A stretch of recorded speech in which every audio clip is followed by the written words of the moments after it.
Hey, what's up guys? Welcome back to the channel. So a few weeks ago, I reviewed the Buchardt S400 Mark II bookshelf speaker, and I failed to mention what subwoofers pair well with it.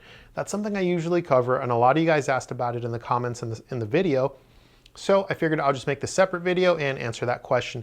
We do have a lot of subwoofers to cover, so I'm going to try to move quickly, only telling you one or two things I like and anything I don't like about each unit. I've reviewed most of them already, so I'll leave links below in the description.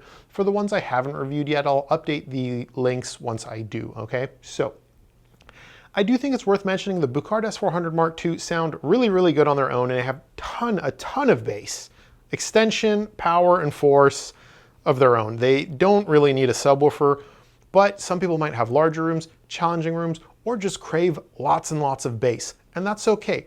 If you want a level of bass that is not necessarily accurate because you want to feel an extra amount of kick or rumble or slam, there's nothing wrong with that. You know, some people believe, you should only listen to music on a flat frequency response. You should maybe only use like studio monitors that are like totally accurate. And I say, who cares? Some people like a V curve, some people like tilted up treble, some people like tilted up bass, some people like a lush and bloomy mid-range, some people like it cool and dry and analytical. We all have tastes, so I don't care if you want to put 418s in your living room or just a pair of bookshelf speakers with no sub. This whole hobby is subjective, but this video is for the bass lovers, so let's just jump into it. So first one we're going to talk about is the KEF KC62. This thing's tiny, and as you can see, I just plop it right on top of the speaker. I know that looks funny, but that's actually how I listen to it. If you're thinking it might localize like that, surprise, it really doesn't. It sounds fantastic. I like this subwoofer because it's small and it extends for days. When you hear the amount of bass coming from such a tiny box, you are mystified. It almost like it's happening and it's in front of you, so you're like, yeah, the bass is coming from that little thing, but it is really, really hard to believe. If I brought you here and I showed you the amount of bass that comes out of the KEF KC62, you would think I was lying. Those of you who own one, you know what I'm talking about. It's wild what they were able to do with this thing. Now, what I don't like about the KEF KC62 is going to be, it's a modern subwoofer, it's room friendly, it's tiny. I feel like it should have a cell phone app also, especially at $1,500, but it is what it is. Now, with all the smaller subwoofers, guys, keep this in mind. If you're planning to put one of these in a huge room, you should probably double up and get a pair or consider the brand's larger offerings. Anyhow, let's move on to another smaller subwoofer, the SVS Micro 3000. This is $900 and it's just a little bit bigger, but still quite small. Not small enough to put right on top of the speaker, however, but it is going to have among the highest wife acceptance factor. What I like about the SVS Micro 3000 is it did also pair well with the S400 Mark II, as tons of slam and attack and a very convenient cell phone app that lets you set up multiple profiles. So if you use your system for like movies, video games, and what's the third one? Music, duh. You can set up 3 individual profiles, which I think is awesome because, you guys know it's when you watch a movie, you have the bass turned up a little higher usually than when you listen to music, for example. So it's nice to have those profiles. There's nothing I don't like about the SVS 3000 Micro, so let's jump on to the next subwoofer, REL T7X. This is another great subwoofer that's on the smaller side. It's got really, really good bass quality and fidelity. It's not going to play as loud as the KEF KC62 or the SVS Micro 3000, but instead it's going to give you a little bit more nuanced detail and things like that. Beautiful fit and finish. Now, what I don't like about the REL T7X, and this might sound a little bit nitpicky, but hear me out. The cable it comes with is extremely long. It's 25 feet long, and I wish they offered a shorter one. I know you can buy a shorter one from them, but it's like an upgrade cable and it's quite expensive. It'd be really cool if at the time of checkout you could choose like 6 foot, 15 foot, or 25 foot, but that's my complaint. So anyhow.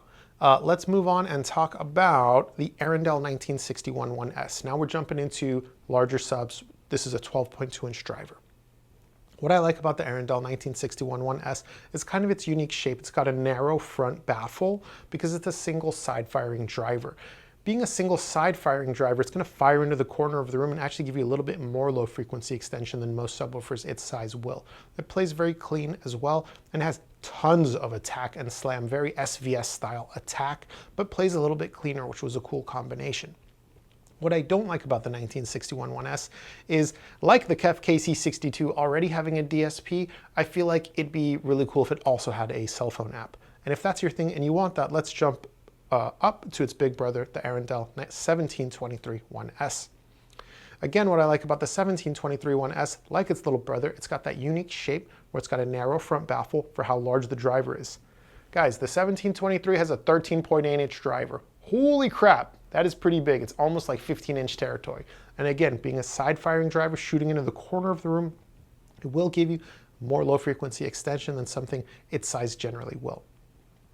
Now, what I don't like about the 1723-1S, and perhaps we can say the same thing about the 1961-1S, is being a single side-firing driver, it may not be the best fit for every room. We could say the same thing for down-firing drivers also. So, not the biggest deal, I would say, because it should be a good fit for most rooms, and if it's not, they offer an in-home trial, so it's a moot point. Let's move on and talk about the Rhythmic F12 SE. This is another subwoofer I have here. I think it's a fantastic subwoofer. What I like about it is it elevates the quality of the bass overall with its nuanced detail and bass fidelity. It's very clean. The bass comes from the background. It's very nice. I'm trying to think of what I don't like about it. There's nothing I don't like about the Rhythmic F12 SE, honestly. It's one of my personal subwoofers I bought with my own money, so I do like it. Let's jump up and talk about its ported version, the FVX12. Now, this is a subwoofer I like a lot. It's a big boy, and big subwoofers do something smaller subwoofers simply can't. A sense of scale and effortlessness to their presentation, and that's something I absolutely love about the FVX12. Now, if you're thinking it's a big ported subwoofer, aren't those going to be sloppy and slow and better for theater and this and that? Usually, yes, but not with the Rhythmic FVX12. The Rhythmic FVX12 plays clean like a sealed subwoofer. Its transient response, its bass note distinction, its articulation is like a sealed subwoofer, but its extension is like that of the larger ported subwoofer that it is. So it's kind of like the best of both worlds. Honestly, it is the best of both worlds, and I don't understand why this subwoofer isn't constantly sold out. What I don't like about the Rhythmic FVX12 is the vinyl finish. I'm not a big fan of vinyl finishes in general, but there is a painted option available, so that is a moot point. If you can convince your wife to let you fit this large of a subwoofer in your room, whether it be for music or theater or video games, I assure you, you will be very satisfied with this subwoofer. Let's move on and talk about the REL T9X. This is the larger version of the REL T7X, featuring a 10-inch driver instead of an 8-inch driver. This is another great subwoofer that paired, by the way, if I haven't already said it, as I go through each subwoofer, all of these paired well with the S400 Mark II. The S400 Mark II apparently are not picky at all with what subwoofer you pair with them, as long as they're quality subwoofers. You can't just shove a $200-300 subwoofer with these speakers. There are $2,000 speakers, but any good quality subwoofer should be a good pairing. Back to the REL T9X. REL T9X, fantastic bass fidelity, bass note distinction, articulation. It's a sound quality for a subwoofer, and it's very good at that. What I don't like about the REL T9X, it's the same complaint I had about its little brother T7X, is just that super long cable. I wish it was shorter. I wish you had options. Every time I have to like film and I have to move the RELs out of the way because I listen to them quite a bit, I have to like go back there and unplug the cables because I can't hide them. They're just like 25 feet. It's a lot, you know what I mean? You know, there are aftermarket cables. I don't know if they're any good. I actually did see a video. REL didn't really recommend them, I think. So anyhow, enough complaining about the cable. I think I've covered every subwoofer I have here. Let me look around the room real quick. No, there's one still. The one I'm sitting on, the REL HT1205. This is the subwoofer I sit on in every video, if you haven't noticed. The REL HT1205 is actually a fantastic match. Tonally, it was one of the best matches with the Buchardt S400 Mark II. It just made them sound like much larger speakers. Now, if you're thinking, REL HT1205, isn't that their theater range? Why should I use a theater subwoofer for my music system? I have a bubble to burst for you, my friend. Believe it or not, all subwoofers are for theater, and we just use them for music. Yeah. I don't think there's a company in the world that makes a subwoofer and says, that's for music only. I don't think that exists. They're just about all for theater.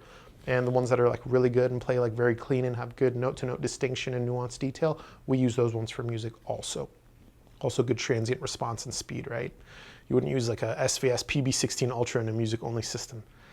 You could, right? But you wouldn't. You'd probably use one of their sealed versions instead. Anyhow, I digress. So, yeah, REL HT1205, fantastic pairing. It was one of my favorite pairings, actually.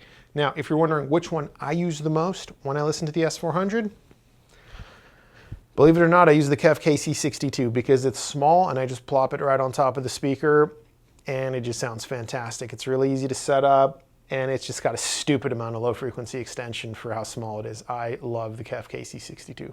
That's what I use most of the time with the S400 if I'm using a subwoofer at all. I'd say it's about half and half. Sometimes I don't even use a subwoofer. Most music through the S400 don't need a subwoofer. Only music that is like has the most extreme sub bass. I'm talking the intro to Put On by Jeezy, or If You by Scruggs, or let me think, what's another song? Bass I Love You, Alchemia by Different Heaven. These songs have like lots of like low frequency information. Most music doesn't have anything that low.